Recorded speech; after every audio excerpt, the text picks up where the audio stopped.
Chapter 12 of The Science of Getting Rich by Wallace D. Wattles. Chapter 12 Efficient Action. You must use your thought as directed in previous chapters, and begin to do what you can do where you are, and you must do all that you can do where you are. You can advance only by being larger than your present place, and no man is larger than his present place who leaves undone any of the work pertaining to that place. The world is advanced only by those who more than fill their present places. If no man quite filled his present place, you can see that there must be a going backward in everything.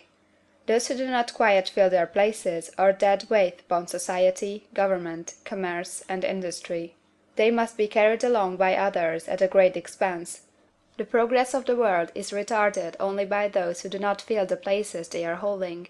They belong to a former age and a lower stage or plane of life, and their tendency is toward degeneration. No society could advance if every man was smaller than his place. Social evolution is guided by the law of physical and mental evolution.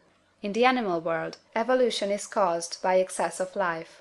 When an organism has more life than can be expressed in the functions of its own plane, it develops the organs of a higher plane, and a new species is originated. There never would have been new species had there not been organisms which more than filled their places.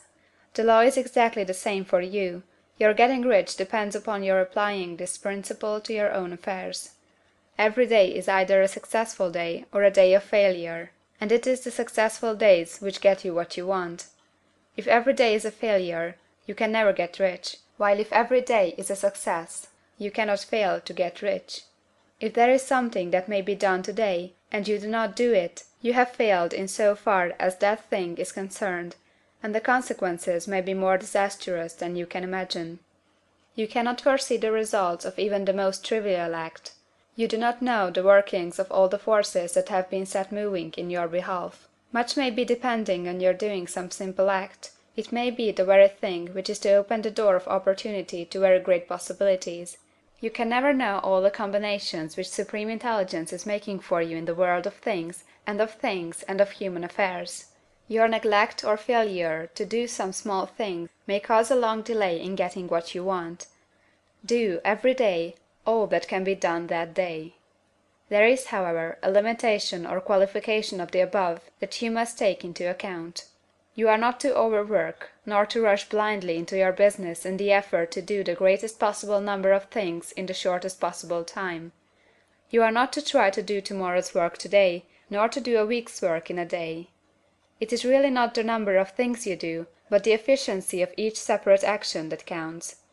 Every act is, in itself, either a success or a failure. Every act is, in itself, either effective or inefficient. Every inefficient act is a failure, and if you spend your life in doing inefficient acts, your whole life will be a failure. The more things you do, the worse is for you, if all your acts are inefficient ones. On the other hand, every efficient act is a success in itself, and if every act of your life is an efficient one, your whole life must be a success. The cause of failure is doing too many things in an inefficient manner, and not doing enough things in an efficient manner. You will see that it is a self-evident proposition that if you do not do any inefficient acts, and if you do a sufficient number of efficient acts, you will become rich. If now it is possible for you to make each act an efficient one, you see again that the getting of riches is reduced to an exact science like mathematics. The matter turns then on the questions whether you can make each separate act a success in itself, and this you can certainly do. You can make each act a success, because all power is working with you, and all power cannot fail. Power is at your service, and to make each act efficient, you have only to put power into it. Every action is either strong or weak, and when every one is strong, you are acting in the certain way which will make you rich. Every act can be made strong and efficient by holding your vision while you are doing it, and putting the whole power of your faith and purpose into it. It is at this point that people fail to separate mental power from personal action. They use the power of mind in one place and at one time, and they act in another place and at another time. So their acts are not successful in themselves. Too many of them are inefficient. But if all power goes into every act, no matter how commonplace, every act will be a success in itself; and as in the nature of things every success opens the way to other successes, your progress toward what you want, and the progress of what you want toward you, will become increasingly rapid. Remember that successful action is cumulative in its results.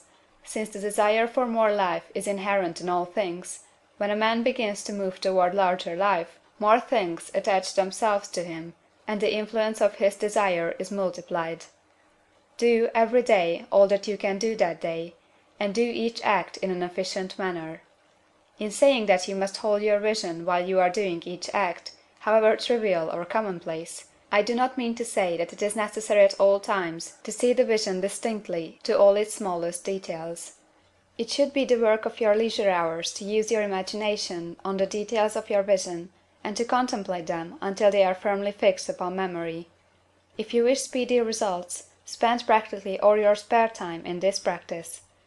By continuous contemplation you will get the picture of what you want, even to the smallest details, so firmly fixed upon your mind, and so completely transferred to the mind of formless substance, that in your working hours you need only to mentally refer to the picture to stimulate your faith and purpose, and cause your best effort to be put forth. Contemplate your picture in your leisure hours until your consciousness is so full of that you can grasp it instantly. You will become so enthused in its bright promises that the mere thought of it will call forth the strongest energies of your whole being. Let us again repeat our syllabus, and by slightly changing the closing statements, bring it to the point we have now reached. There is a thinking stuff from which all things are made, and which, in its original state, permeates, penetrates, and fills the interspaces of the universe. A thought, in this substance, produces the thing that is imaged by the thought.